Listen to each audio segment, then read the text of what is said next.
Hello friends. पिछले lecture में हमने डाल्टन्स एटॉमिक थ्योरी की थी और drawbacks of Dalton atomic theory discuss किए थे। आज हम टॉपिक शुरू करेंगे एटम्स। एटम्स के बारे में जो थ्योरी दी थी फर्स्ट टाइम जोहन डाल्टन ने दी थी।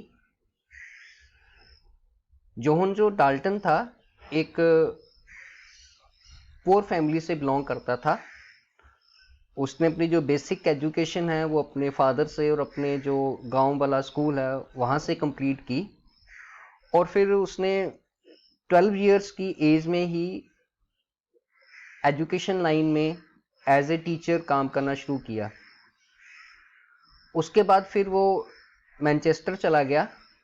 वहाँ पर वो यूनिवर्सिटी में फिजिक्स, केमिस्ट्री, मैथमेटिक्स की क्लासेस लेने लगा। फिर उसने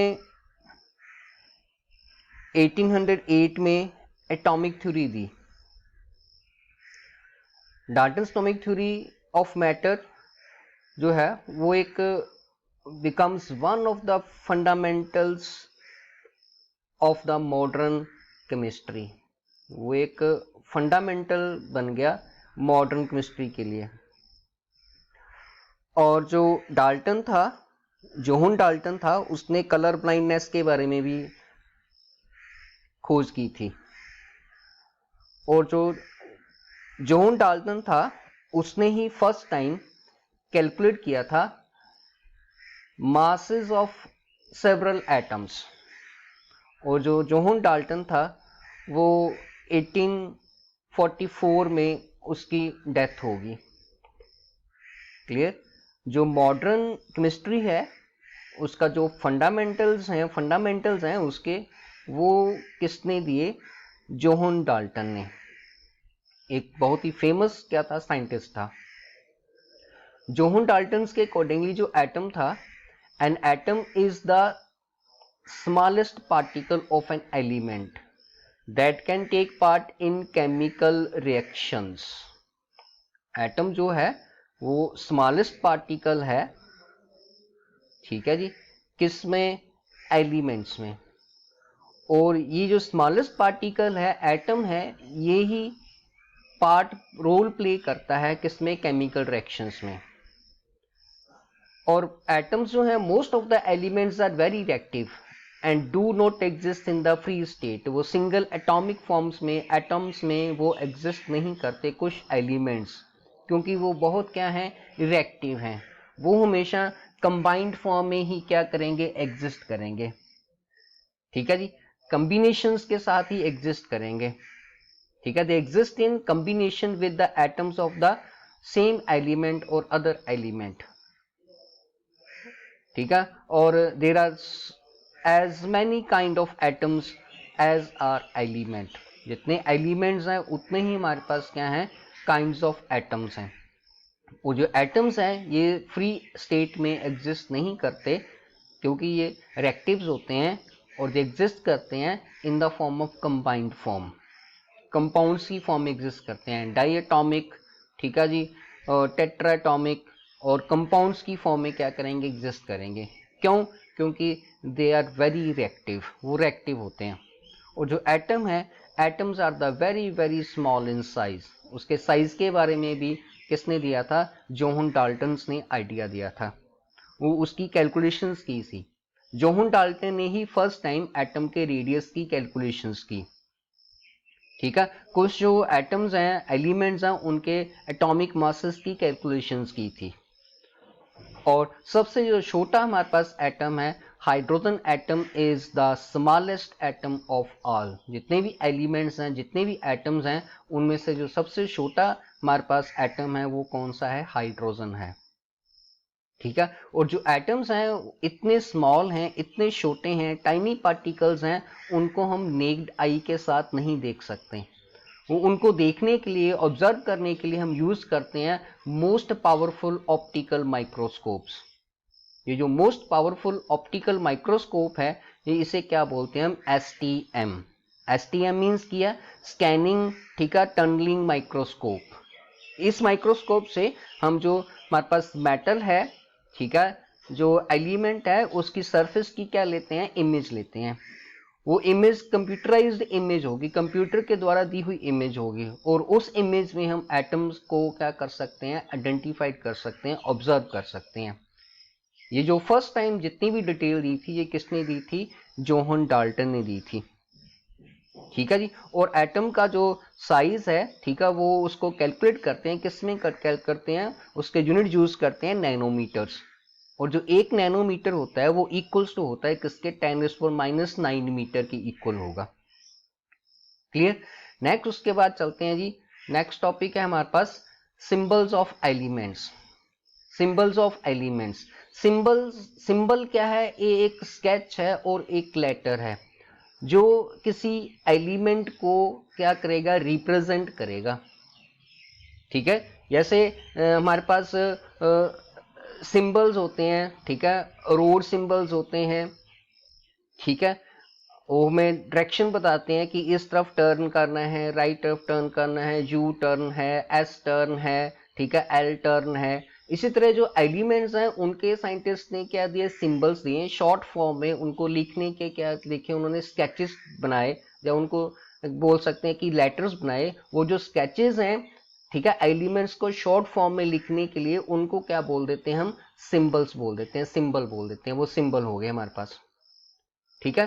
तो सबसे पहले जो सिंबल्स दिए थे एलिमेंट्स के, वो किसने दिए थे, डाल्टन्स ने दिए थे। डाल्टन सिंबल्स ऑफ एलिमेंट्स, ये बहुत पुराने सिंबल्स हैं। फिर उसके जो सिंबल्स थे, डाल्टन सिंबल्स ऑफ एलिमेंट्स हैं, वो इतने सक्सेसफुल नहीं रहे। उनकी उनके उनके द्वारा एलिमेंट्स को रिप्रेजेंट करना क्या कर दिया, छोड़ दिया, क्योंकि थोड़े वो क्या थे, कॉम्प्लिकेटेड थे, कॉम्प्लेक्स थे। उनके द्वारा जो केमिकल रिएक्शंस थी वो नहीं लिखी जा सकती थी। वो एलिमेंट्स को रिप्रेजेंट करने के लिए उन सिंबल्स के द्वारा क्या आती थी, प्रॉब्लम आती थी, दिक्कत आती थी। सबसे पहले तो करेंगे कि डाल्टन्स ने कौन कौन से सिंबल्स दिए थे, किन किन एलिमेंट्स के सिंबल्स दिए थे। क्लियर। फर्स्ट, जैसे हाइड्रोजन है, हाइड्रोजन का सिंबल डाल्टन ने दिया था, ये एक स्फीयर सर्कल ड्रा करके और सेंटर में क्या लगा दिया था, एक डॉट लगा दिया। कार्बन, कार्बन के लिए, ठीक है, एक सर्कल है और पूरा सर्कल क्या होगा, डार्क कलर का होगा। नेक्स्ट ऑक्सीजन, ऑक्सीजन का सिंबल क्या था, सिंपल क्या होगा, एक सर्कल होगा। फास्फोरस, फास्फोरस के लिए सर्कल है और सर्कल को 3 पार्ट्स में क्या कर दिया, डिवाइड कर दिया। सल्फर, सल्फर का सिंबल क्या था, सर्कल है और सर्कल को 4 पार्ट्स में, इक्वल पार्ट्स में क्या कर दिया, डिवाइड कर दिया। प्लेटिनम, प्लेटिनम के सिंबल के लिए सर्कल यूज किया गया और सेंटर में क्या लिख दिया, पी लिख दिया कैपिटल। ये प्लेटिनम, प्लेटिनम का सिंबल बन गया। नेक्स्ट के बाद आयरन का सिंबल दिया उसने। आयरन को कैसे रिप्रेजेंट करते थे, आयरन का सिंबल क्या था, सर्कल में सेंटर में क्या लिख दिया, capital I, I for iron. Copper, copper के लिए सर्कल, सर्कल में, ठीक है जी, कैपिटल सी, सी क्या रिप्रेजेंट करेगा, symbol for carbon. Silver, silver के लिए, ठीक है, हमारे पास क्या आ गया, सर्कल आ गया, सर्कल के सेंटर में क्या लिख दिया, कैपिटल एस। ये जो सर्कल और सेंटर में कैपिटल एस है, ये सिंबल है किसका, सिंबल है सिल्वर का। इसी तरह गोल्ड, गोल्ड का सिंबल, ठीक है, डाल्टन्स ने रिप्रेजेंट किया दिया था, सर्कल सेंटर में जी और उसकी बाइफर्केशन है, उसको थोड़ा सा ब्रेक किया गया है। इस तरीके से क्या लिखेंगे, गोल्ड को लिखेंगे। बट मॉडर्न, ठीक है जी, टुडे हम ये सिंबल्स नहीं यूज करते हैं, ठीक है।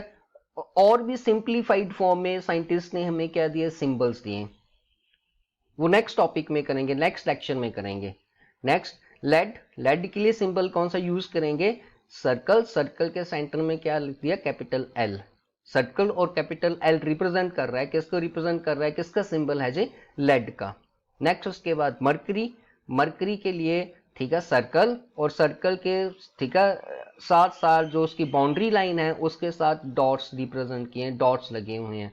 और ये जो सिंबल है, ठीक है जी, ये किसके लिए यूज करते हैं, मरकरी के लिए यूज करते हैं। ये डिफरेंट टाइप ऑफ हमारे पास क्या है, सिंबल्स हैं। जो फर्स्ट टाइम जो सिंबल्स दिए थे, किसने दिए थे, डाल्टन्स ने दिए थे। इसे बोलते हैं डाल्टन सिंबल्स ऑफ एलिमेंट्स, ठीक है। ये आपने इसकी जो एटम्स की थ्योरी थी, एटम की theory means Dalton atomic theory, ठीक है, डाल्टन एटॉमिक थ्योरी क्या है? An atom is the smallest particle of an element that can take part in a chemical reaction. और एटम्स ही केमिकल रिएक्शंस में रोल प्ले करते हैं। केमिकल रिएक्शंस किसके द्वारा होते हैं? एटम्स के द्वारा होते हैं। इसकी फर्दर स्टडी नेक्स्ट क्लास में करेंगे, हायर क्लासेस में करते हैं हम लोग, ठीक है जी। और एटम्स जो होते हैं, मोस्ट ऑफ द एलिमेंट्स क्या होते हैं? वेरी रिएक्टिव होते हैं। वो सिंगल फॉर्म में, फ्री फॉर्म में, स्टेट में, फ्री स्टेट में एग्जिस्ट नहीं करते। वो हमेशा एग्जिस्ट करते हैं। कैसे एग्जिस्ट करते हैं? कंबाइंड फॉर्म में एग्जिस्ट करते हैं, ठीक है। जैसे H2O2 N2 CO2 H2O। Hydrogen H form में एग्जिस्ट नहीं करेगा, हमेशा एग्जिस्ट करेगा H2 की फॉर्म में। डाई एटॉमिक है हमारे पास। ऑक्सीजन सिंगल ऑक्सीजन O में एग्जिस्ट नहीं करता, ये हमेशा एग्जिस्ट करता है कंबाइंड फॉर्म में। कैसे कंबाइन करेगा? O2 की फॉर्म में एग्जिस्ट करेगा। नाइट्रोजन सिंगल फॉर्म में एटम जो है वो एग्जिस्ट नहीं करता, N की फॉर्म में एग्जिस्ट नहीं करता, वो एग्जिस्ट करता है, कैसे एग्जिस्ट करता है? कंबाइंड फॉर्म में हमेशा, ठीक है। उसका फॉर्मूला क्या यूज करते हैं? N2। ये सभी हमारे पास क्या है? डाई एटॉमिक मॉलिक्यूल्स हैं, क्लियर। और atoms are very very small in size, इनका साइज हम नैनोमीटर्स में कैलकुलेट करते हैं। एटम का साइज कैलकुलेट करने के लिए एटॉमिक रेडियस यूज करते हैं। जो एटॉमिक रेडियस था, एटम का साइज था, वो भी फर्स्ट टाइम, ठीक है जी, उसकी सर्च की थी, उसके बारे में हमें बताया था। किसने बताया था? जोहन डाल्टन ने। इसलिए जो जोहन डाल्टन के matters become one of the fundamental modern chemistry. ये फंडामेंटल जो डाल्टन एटॉमिक थ्योरी जो है वो फंडामेंटल्स है ऑफ द मॉडर्न केमिस्ट्री। इसके बाद ही और ज़्यादा रिसर्च हुई, और ज़्यादा इंक्वायरी हुई, और ज़्यादा हाइपोथेटिकल एक्सपेरिमेंट्स हुए, और ज़्यादा हमें, ठीक है, एटम्स के बारे में नॉलेज प्रोवाइड की किसने? साइंटिस्ट ने, रिसर्च के द्वारा। और सबसे जो छोटा हमारे पास स्मॉलेस्ट एटम है वो किसका है? हाइड्रोजन का है। और एटम्स को हम नेक्ड आई के साथ नहीं देख सकते हैं, पावरफुल माइक्रोस्कोप के साथ भी नहीं देख सकते। इनको देखने के लिए हम most powerful optical microscope use करते हैं। जो मोस्ट पावरफुल ऑप्टिकल माइक्रोस्कोप है उसे बोलते हैं हम STM। STM means scanning tunnelling microscope, clear. और नेक्स्ट हमने किया सिंबल्स। सिंबल क्या है? किसी एलिमेंट को, एटम को रिप्रेजेंट करना शॉर्ट फॉर्म में। और वो लेटर्स यूज करते हैं, स्केचेस यूज करते हैं, वो उसको क्या बोलते हैं? हम सिंबल बोल देते हैं। और हमने डाल्टन्स के सिंबल्स किए, ठीक है। Hydrogen, carbon, oxygen, phosphorus, sulphur, platinum, iron, copper, silver, gold, lead and mercury. इनको आपने नोटबुक के ऊपर नोट कर लेना है और इनको लर्न करना है। नेक्स्ट टॉपिक कल करेंगे, तब तक के लिए thanks and have a good day.